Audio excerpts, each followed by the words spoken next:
next session of the first day, and it is my pleasure to introduce Dr. Erika Hamka, who is a senior lecturer in the Department for the Study of Religions at the School of Oriental and African Studies at the University of London. Dr. Hamka has been very active in publishing Syriac material of different topics, but today she is going to talk to us on a very important topic, the Syriac manuscripts of Kottayam, new dimensions and discoveries. Thank you very much, Professor Abi. In the first decades of the 20th century, the German Torafan expedition mounted 4 campaigns between 1902 and 1914, and they gathered an enormous amount of material which is in Berlin, including 519 fragments, paper, written in Syriac, that were found in the 2nd and 3rd seasons respectively, and attest a Christian presence at Torafan. The major religions at Torafan were Buddhism and Manichaeism, but these fragments were unearthed at a site on the outskirts of Torafan, and smaller quantities have been found at different sites in the Torafan oasis. The fragments, and they really are fragments, range in size from postage stamps to complete bifolia. We don't have any complete Syriac manuscript. Nothing complete has survived, and we don't have any colophon details. So that's very regrettable, but that's the situation. Generally speaking, the fragments are dated between the 9th and 13th centuries, and they correspond with the span of the Uyghur kingdom of Kottayam and Torafan. Now, the Syriac material that was found at Torafan is marked out as exceptional, not only because of the quantity of fragments, 519 fragments, but because of their known provenance. And they shed enormous light on Christianity in Central Asia and China during the medieval period. We have a map showing the Torafan oasis, and I think John, my husband, has got the arrow where Torafan is. It was on the northern edge of the Tarim Basin, on the Silk Route leading to the Tang imperial capital at Chang'an. Xi'an was in Beijing is a 15th century capital, and this is where Alopen was invited by the emperor in 635 to an audience to tell him about his faith. The emperor was favourably impressed and granted Alopen permission to open 2 monasteries in the imperial capital. The only condition that the emperor made was that his portrait was to be painted in each of the monasteries. This imperial stipulation was probably in keeping with Buddhist tradition, where the paintings of the donor of a shrine was always portrayed in the shrine which they had funded and founded. Now, the illustrious history of Syriac Christianity, which was called the Luminous Religion, Jinjiao, of Da Jin, was written in a long Chinese text on the main face of the famous Xi'an stele text. Now, dated to 781, the name of the Catholicus Patriarch Henanishu, who actually died, dated to 873, the name of the Catholicus Patriarch in Baghdad, Henanishu, who actually died prior to the 783, is incised in Syriac characters in the middle of the front face. The front face has a very long Chinese talking about the history of Christianity in China since the coming of Elopen, but the carving of the patriarch's name and other Syriac inscriptions that are on the sides show that links were maintained with the patriarch of the Church of the East in Baghdad. Likewise, in Baghdad, links were upheld. Patriarch Timothy mentions the appointment of a metropolitan called David for China. Many questions remain to be answered how this connection, stretching a vast distance, was organised and maintained. Key personnel probably came from Mesopotamia, but Central Asian Christians must have played a vital role. Christianity had arrived at the borders of the Sasanian Empire in the early centuries, and a robust network of bishoprics and metropolitanates had been established as early as the 4th century. So we have a long presence already prior to Elopen, 200 years. Sogdian-speaking Christians from the region around Samarkand would have played a vital role, and proselytism probably went hand in hand with trade activities. Sogdian traders had the virtual monopoly of trade into China, and when Elopen reached China in 635, he was able to communicate with the courtiers at the imperial court, and it suggests he was a Sogdian speaker coming from the region around Samarkand. That he could travel and have his audience with Taizong rested on centuries of Syriac Christian presence in Central Asia and also in northern Afghanistan that continued until the early medieval period. The Syrian Orthodox Church hosted a bishopric at Herat until the 11th century. There was a Melkite community at Tashkent, but it was the Church of the East that went farthest and made the greatest impact and established its presence through a string of bishoprics and monasteries in various locations until the 14th century, or possibly later. Now, next please. The monastery at Bulayik in the Turfan Oasis, this is the monastery site from which the manuscripts were found, was part of a vast network.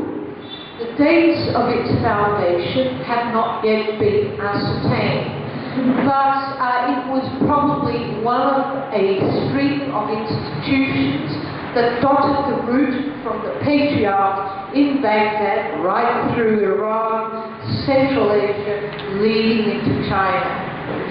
When Christians fell out of favour with the Tang dynasty in the 9th century and were expelled from China, the monastery continued to function because it was in the western Turkic regions beyond the borders of Han China, which ended at Dahuan. So it was in the Turkic, Central Asian regions of China, which are still today Turkey. The Uyghur regions of China being Turkic-speaking. Now, Mark Dickens, my former colleague, has suggested that the monastery might have been founded as a result of this expulsion of Christians.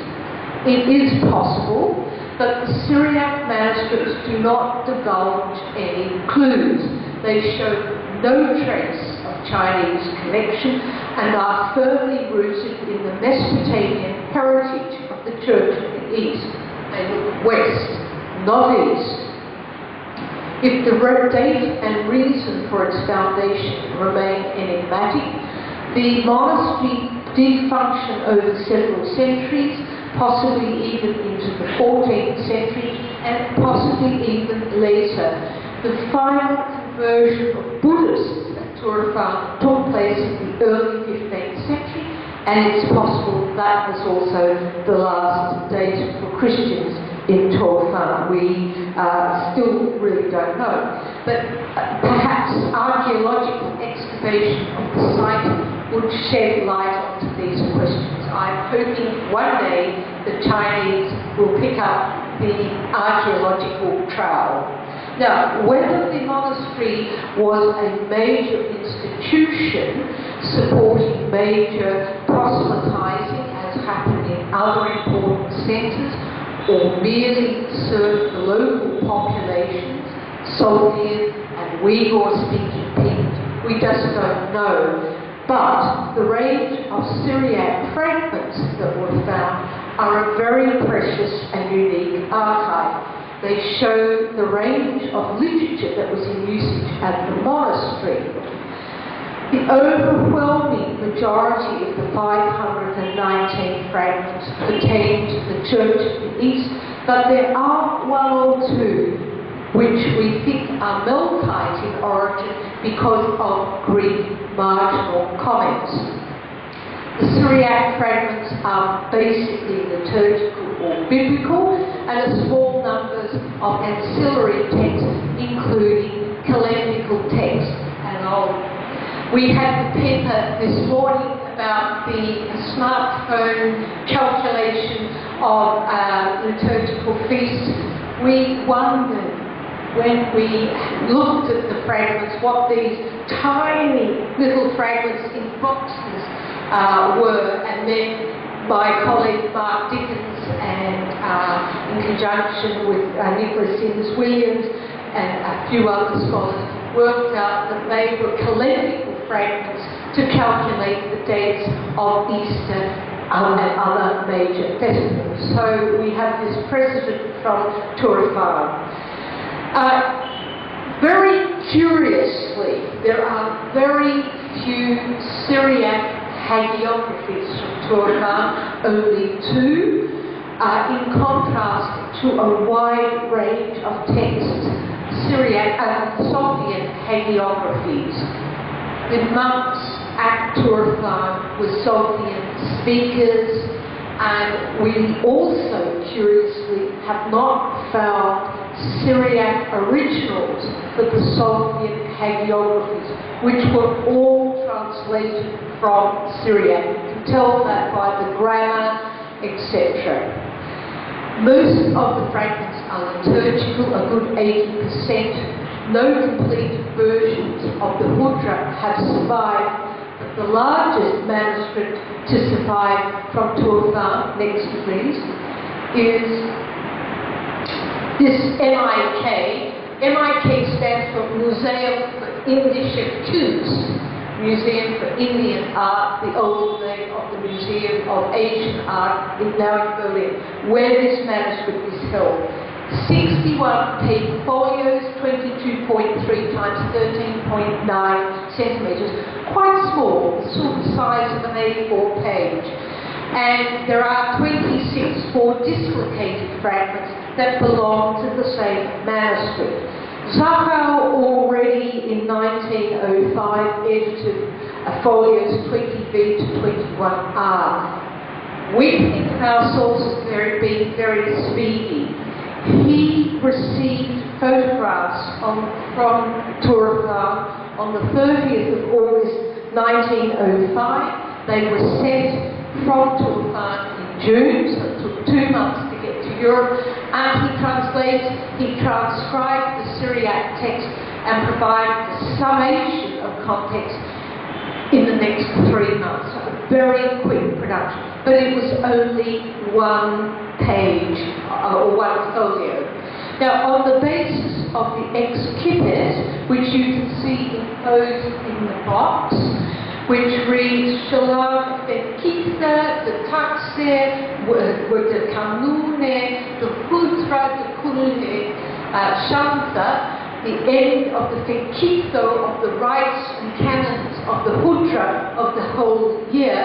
Zachau identified MIK as a Hudra, and he dated it to the 9th and 10th centuries, adding a note that it could be older. 65 years later, Hieronymus Edwardine published 5 folios and on the basis of the comparison with British Library 12138, which has a colophon dated to 899, he proffered the opinion, I am inclined to maintain that it is older. He noted paleographic similarities, and on that basis he made his decision. Well, I have a great respect for the great German scholars because I had the manuscript carbon-14 dated at a laboratory in Hamburg earlier this year, which confirmed from a couple of paper samples its dating to the 8th or 9th centuries. So Zachau was right, and Zachau and everything were right. So we can say confidently that it is an 8th or 9th century manuscript, and that it is the earliest surviving witness to the Hudra or the liturgy of the Church of the East. I'm hesitating slightly with the Hudra, and I will come on to that. But it's only 61 folios. It's not complete. You all know the Hudra is a much bigger document. In our forthcoming catalogue, Mark Dickens and my forthcoming catalogue that is imminent off the press, in the Zeitschrift der Orientalische Handschriften in Deutschland series. I hope it would be ready for now, but it's not quite, but it is certainly in press. We have described the 61 folios of MIK 345 as an Syriac. It is written in a very nice East Syriac Estrangela by two different hands, 28 to 29 pages per line. Has 5 choirs. Some of the choirs are incomplete. I won't go into the details of the choirs, but for reasons that we don't know, the scribe appears to have left the outer pages of each choir blank, and the later hand has written the choir signatures on them. So we have 5 incomplete choirs. We have blank pages, and we have some instances of later inscriptions in Sogdian or Sogdian in Syriac script on the manuscript, but these are later hand. The string binding is intact, and the stitching holes are visible. I have not had the string binding dated because there is the question that maybe the folios are not a continuous sequence, but that at some stage the manuscript was rebound. Now, Zachau described MIK 345 as a Hudra, but he only saw photographs of one folio, so one has to be fair to him. It's parts of it do look as if they come from the Hudra. We think that it could be a remnant of a large Hudra from which the first 14 choirs have perished, or it could be an independent text, an independent volume containing supplementary text to the Hudra. And the contents of MIK 345, next thing, can be divided into 5 sections. Offices for a penitential season, folio 7R to 21R, offices for various saints. So 7 to 21, I've broken it down a bit more there. I'll come back to some of the saints in the latter part of the paper. Folio 21R to 27B, rites for the consecration of a new church. Folio 27B to 33R, anthems for ordinary days. Then the hand changes. It's a second hand. Folio 33R to 53R, so 20 folios. Burial services for all orders. And then finally, the last 7 folios, prayers on various occasions. Enfield, publishing in the 1960s, or 1965 to be precise, pointed out the uniqueness of some of the contents of MIK 345, and he noted that there were significant variant readings and textual discrepancies from the Bencham and Damo printed editions of the Hudra that are based on late exemplars, 15th, 16th century exemplars. Discussing the contents of the 5 folios that he said came from an old East Syrian request and atonement liturgy, but not identical with the rogation of the Ninevites, Engbeding wrote, "I know of no rite in the East Syrian liturgy that permits comparison with our rite." The contents of MIK 345 have points of contact with the Hudra, which is why some made his opinion, but they also diverge at points raising the query as to its function. And at the moment, Chip Cooley and I are working on a full translation of this manuscript, and we will publish this in the Turafan text and series. Now, of course, we know that the Hudra went through various revisions and reworkings after the initial compilation under Patriarch Ishoiah III in the 7th century. And Sebastian Brock's comment, the paucity of East Syriac liturgical texts that definitely date from the first millennium renders every scrap of evidence all the more valuable. And this is certainly true for MIK 345.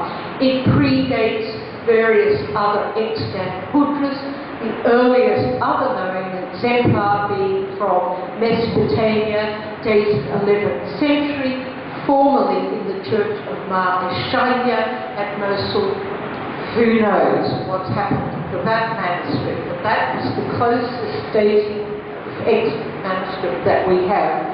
Now, this lack of material makes it difficult to ascertain whether the contents of MIK 345 are those of the 7th century compilation or a later revision.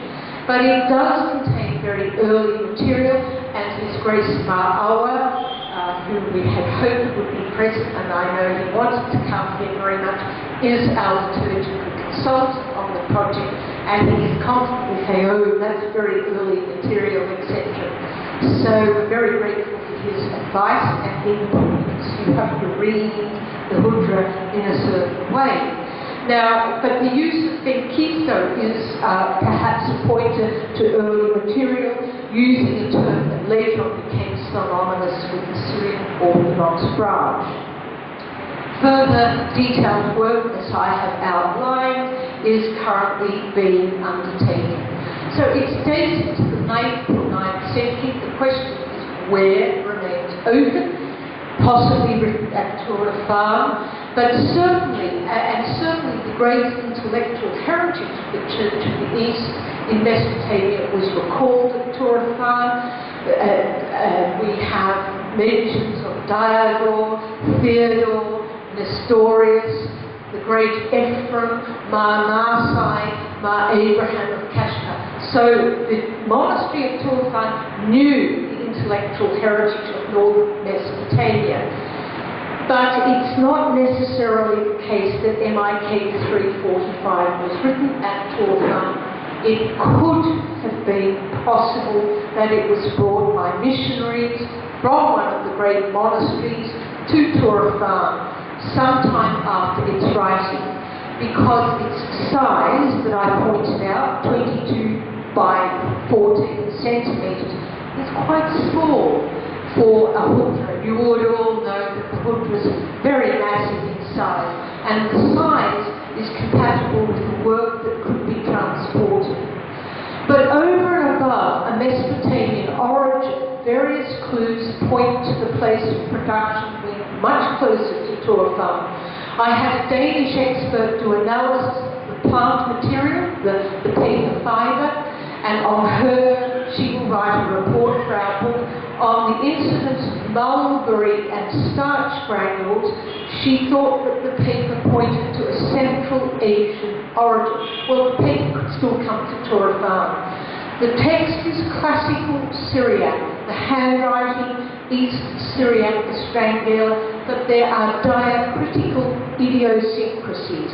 I owe this information to my colleague Nicholas Sims-Williams, who tells me that the application of double dots that you would think was the Sayame is in keeping with indicating the long E pronunciation that occurs in Soviet.